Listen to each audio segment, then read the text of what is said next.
오늘은 전도서 9장입니다. 1절부터 10절까지의 말씀입니다. 전도서 9장 1절부터 10절까지의 말씀입니다.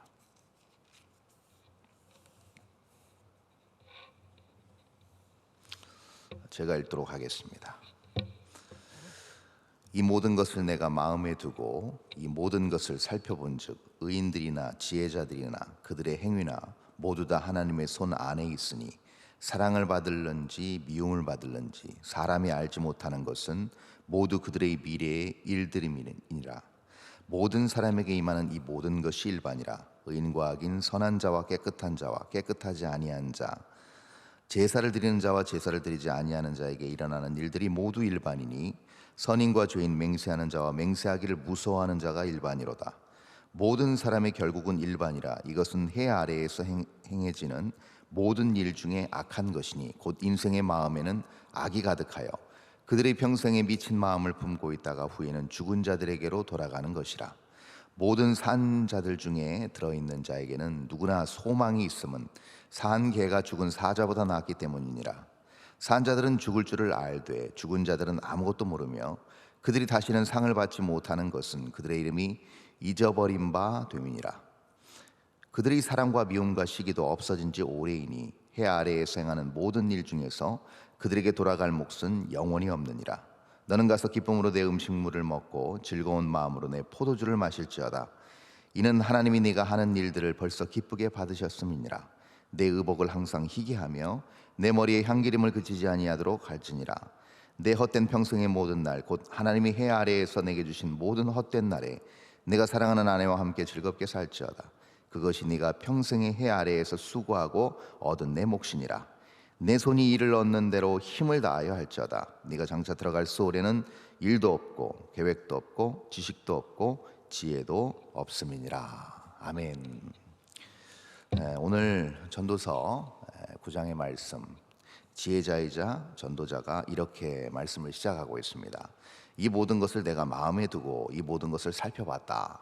즉 전도서 처음부터 지금 9장에 이르기까지의 일관된 그의 어떤 달관한 인생을 달관하고 있는 전도자의 모습을 볼 수 있습니다. 작은 것 하나까지도 놓치지 않고 그 안에서 인생의 원리가 무엇이고 또 생과 사가 무엇이고 또 영혼과 또 제한된 육체 가운데서 사는 이 시간 속에서 이 3차원적인 공간에서의 우리의 삶이 무엇인지, 그리고 그 안에서 어떤 지혜로운 삶으로 우리의 삶을 영위해 나갈 것인지를 전도자가 보는 그 동일한 그 일관된 시각을 지금 우리가 1절에서 살펴볼 수 있습니다. 그러면서 이렇게 또 결론을 내리고 있죠.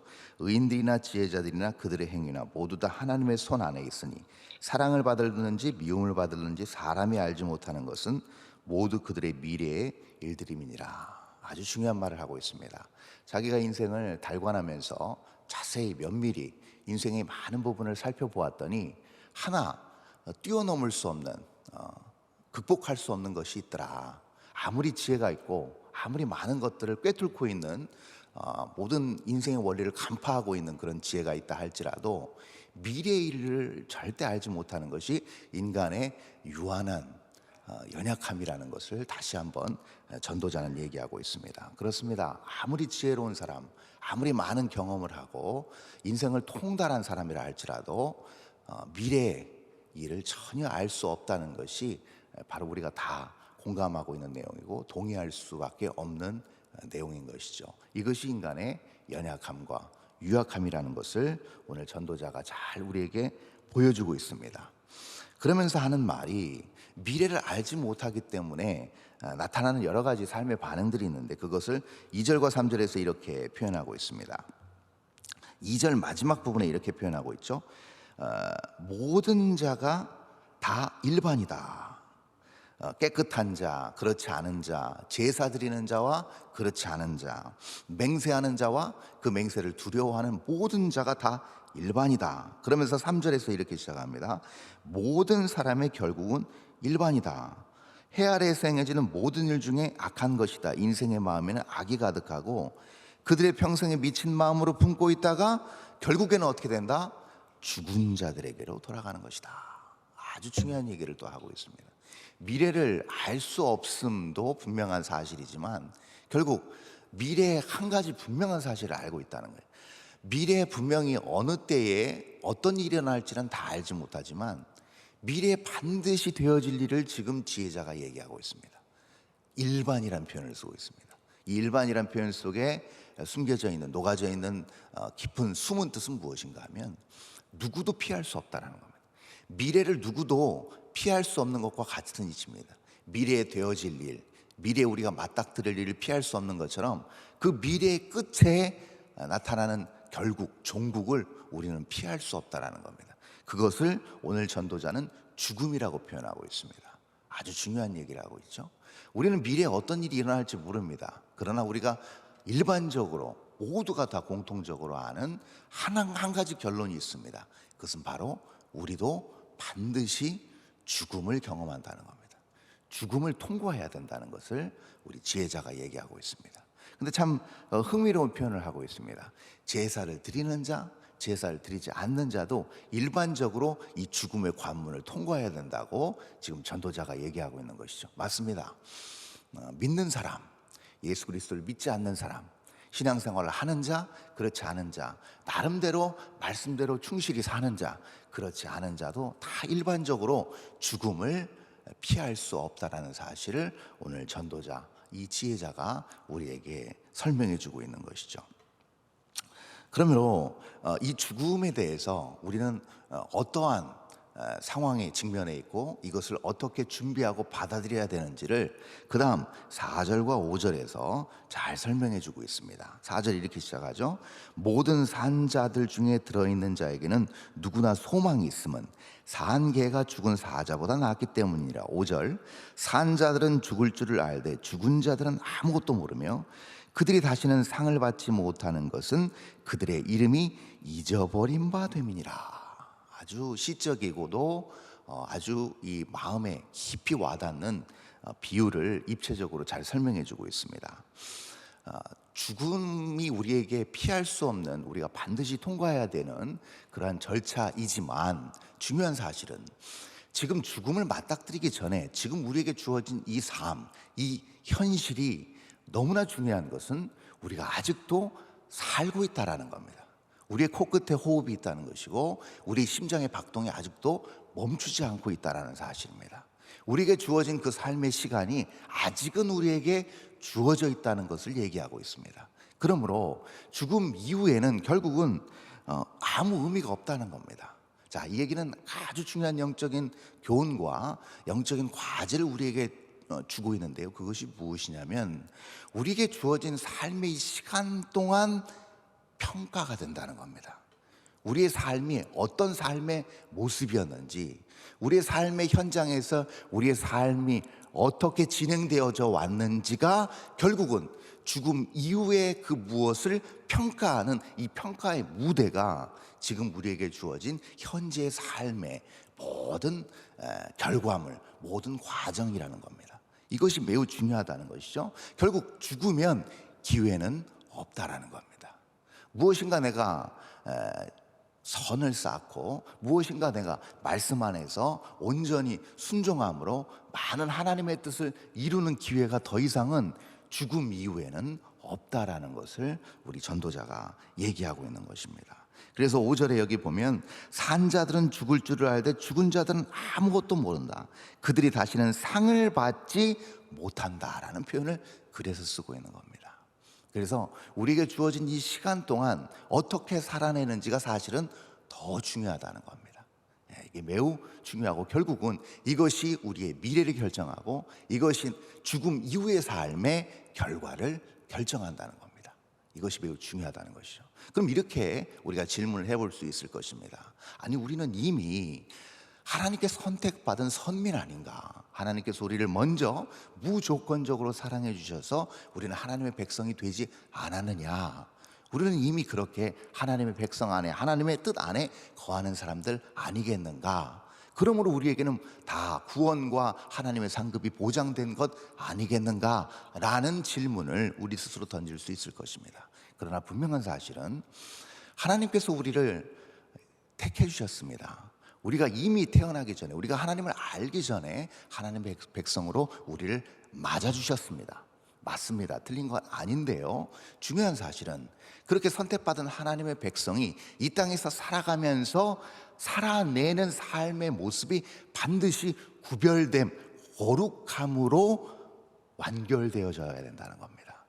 모든 거룩함의 과정이 있어야 된다는 겁니다. 이 거룩함의 과정은 다른 모든 죄악된, 지금 전도자가 얘기하는 다 미친 세상으로 돌아가는 이 세상이 결국 죽음으로 내모는, 결국 사망이 인간의 죄된 본성으로 말미암은 결과물이라고 하지 않습니까? 그러면 이런 죄악된 세상 속에서 뭔가 선한 행위와 선한 삶의 모습으로 도드라지는 것들이 반드시 있어야 된다는 겁니다.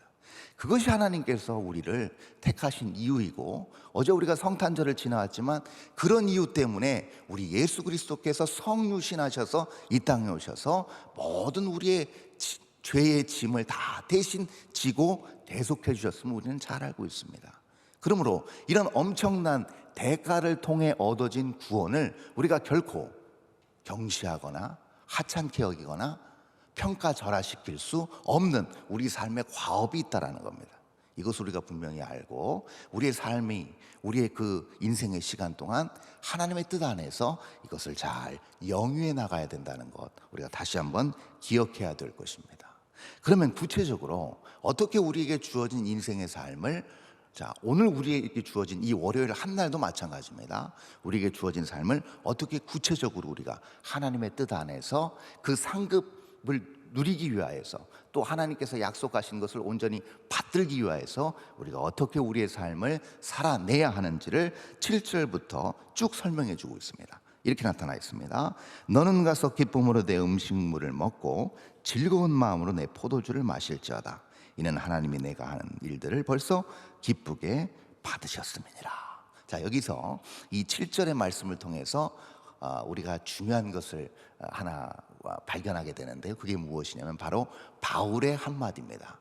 바울이 고린도 교회 성도들에게 보낸 편지 가운데 쓴 중요한 한마디, 우리가 잘 쓰는 말 중에 하나이기도 한데요, 그것이 무엇인가 하면 너희는 먹든지 마시든지 무엇을 하든지 다 무엇을 위해서 하라? 하나님의 영광을 위해서 하라. 이것이 바로 오늘 7절에 녹아져 있는 내용입니다. 먹든지 마시든지 무엇을 하든지 하나님의 영광을 위해서 하는 것이죠. 그래서 우리가 보통 우리가 그냥 밥에 국에 김치 하나 놓고도 뭘 해요? 먹기 전에 식사 기도를 하잖아요. 근데 식사 기도를 할 때 우리는 일반적으로 그냥 하나님 감사합니다, 건강 주셔서 감사합니다, 주로 이렇게 감사의 기도를 많이 드리는 경우가 있는데요, 감사의 기도를 넘어서 오늘 우리가 읽은 이 7절의 말씀을 그대로 우리가 적용해 본다면 이런 기도가 더 추가되어야 될 것입니다. 하나님 감사합니다. 그리고 이 음식이지만, 이 한 끼의 음식이지만, 이 한 끼의 음식을 먹고 제가 건강을 유지하고 제가 팔다리를 움직일 수 있으므로 제가 또 생각하고 또 많은 것들을 계획하고 이뤄낼 수 있음을 감사합니다. 그리고 이 모든 일들을 통하여 하나님의 이름과 하나님의 영광이 드러나는 삶을 살게 해 주십시오라는 기도가 반드시 수반되어져야 된다는 겁니다. 이게 아무것도 아닌 것 같은데요, 그냥 입버릇처럼 그냥 툭툭 마치 그냥 주문처럼 무의식적으로 내뱉는 말일 수 있지만 이것이 굉장히 중요한 영적 정서를 담고 있다는 것이죠. 우리에게 주어진 그 한날을 우리가 작은 밥 한 끼지만 이것을 통해서라도 하나님의 영광을 계속 우리가 드러낼 수 있고 하나님의 뜻이 우리의 삶 가운데서 아름답게 우리의 삶의 모습에서 투영될 수만 있다고 한다면 이것만큼 하나님 앞에 영광이 되는 일은 없다라는 겁니다. 우리가 뭐 박수도 치고 하나님 앞에 손 들고 찬양할 수도 있지만 중요한 사실은 우리에게 주어진 모든 일상 다반사 안에서 하나님이 이 사람을 통해서 드러내시는구나, 이 사람의 삶의 여정과 행적을 통해서 하나님의 뜻이 잔잔하게 배어나오고 있구나, 이것을 통해서 하나님은 영광을 받으신다는 겁니다. 이것이 매우 중요한 것이고요, 8절에 이렇게 나타나 있습니다. 내 의복을 항상 희게 하며 내 머리에 향기름을 그치지 아니하도록 할지니라. 이것이 무엇을 얘기하는 것일까요? 하나님께 받은 하나님께 받은 뜻이 있고 하나님께서 우리에게 주신 소명과 사명이 있다고 한다면 그것을 매 일상에서 우리가 흐트러짐 없이 잘 구현해낼 수 있는 성실함과 부지런함이 있어야 된다는 겁니다. 이거 굉장히 중요하죠. 우리 삶의 진정한 기본 자세와 모습은 무엇인가? 우리가 어떤 일을 하든지 간에 우리에게 주어진 은사가 있고 우리에게 주어진 하나님의 일들이 있고 그 주어진 시간들이 있습니다. 그 시간 가운데서 우리는 그것을 절대 놓치지 말고 부지런히 성실히 잘 감당해야 된다는 겁니다. 이것을 우리가 8절에서 잘 우리가 살펴볼 수가 있는 것이죠. 항상 희귀하고 향기 이름을 그치지 않도록 한다. 꾸준함과 성실함을 의미하고 있습니다. 그래서 여러분, 아무리 뛰어난 사람이라 할지라도요, 그 사람이 근본적으로 게으르다, 그 사람이 근본적으로 무엇인가 성실함이 떨어진다, 드문드문한다, 이것은 하나님의 영광을 드러내는 일이 될 수가 없는 것입니다.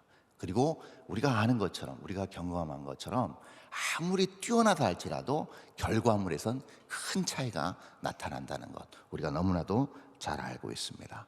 9절에서 계속 이어서 중요한 숙제를 우리가 발견할 수 있는데요, 내 헛된 평생의 모든 날, 곧 하나님이 해 아래에서 내게 주신 모든 헛된 날에 내가 사랑하는 아내와 함께 즐겁게 살지어다. 그것이 내가 평생의 해 아래에서 수고하고 얻은 내 몫이니라. 너무 중요한 부분이 바로 또 이것이라고 할 수 있습니다. 무엇이 결국 하나님의 영광을 위한 것인가? 큰 과업을 이루고 하나님의 뜻을 장황하게 크게 일궈내는 것도 물론 하나님의 영광을 드러내는 일 중에 하나일 것이고 정말 대단한 일 중에 하나일 것입니다. 그러나 그것보다 더 중요한 일이 있습니다. 그것은 우리 주변에 나와 가까운 가족, 내 주변의 모든 일상에 가까운 사람들, 소박한 우리의 일상의 그 안에서 하나님의 영광을 드러내므로 온전한 관계 속에서 기쁨을 누리는 것이라고 하는 것이죠. 아무리 위대한 일을 이루고 아무리 나라를 들었다 놨다 하는 그런 권력자라 할지라도, 그런 모든 사람이 추앙하는 그런 존경받는 사람이라 할지라도 그가 가족에게 인정받지 못한다, 사랑하는 아내에게, 사랑하는 남편에게 인정받지 못하고 자녀에게 인정받지 못하고 사랑의 온전한 관계가 유지되지 못한다, 여러분 성공한 인생이라고 말할 수 있겠습니까? 그럴 수가 없다는 겁니다. 그래서 분명한 삶의 원리를 우리가 발견할 수 있어요. 그래서 이 안에서 기쁨으로 하나님 주신 것을 이 안에서 나누고 즐거워할 수 있고 기뻐할 수 있고 그 관계가 사랑 안에서 온전히 유지될 때 진정한 행복한 하나님께서 예비하신 상급을 온전히 누릴 수 있다는 겁니다. 그러므로 여러분, 우리가 알아야 될 것이 무엇인가? 우리 평생에 있어서 우리에게 주어진 가족, 우리에게 주어진 가까운 정말 우리 평강교회 모든 영적인 교우와 영적인 형제자매들만큼 중요한 관계는 없다. 우리가 정말 사랑하고 우리가 서로 살펴야 되는 정말 아름다운 관계다, 정말 중요한 관계다라는 것을 우리가 잊지 말아야 될 것입니다. 마지막 10절에서 이렇게 지혜자는 결론 맺고 있습니다. 내 손이 이를 얻는 대로 힘을 다하여 할지어다. 장차 들어갈 소홀에는 일도 없고 계획도 없고 지식도 없고 지혜도 없음이니라. 그러므로 우리에게 주어진 손, 다시 말해서 구약적 관점에서 능력입니다. 우리의 은사입니다. 하나님께서 주신 은사와 이 능력을 최대한 활용하라는 겁니다. 이 얘기는 결국 무슨 얘기인가? 오늘 이 새벽에 우리에게 주어진 말씀입니다. 우리에게 주어진 오늘 이 한날 월요일을 그렇게 하나님 주신 은사와 하나님 주신 능력과 하나님 주신 지혜로 잘 성심성의껏 꾸려나가라는 겁니다.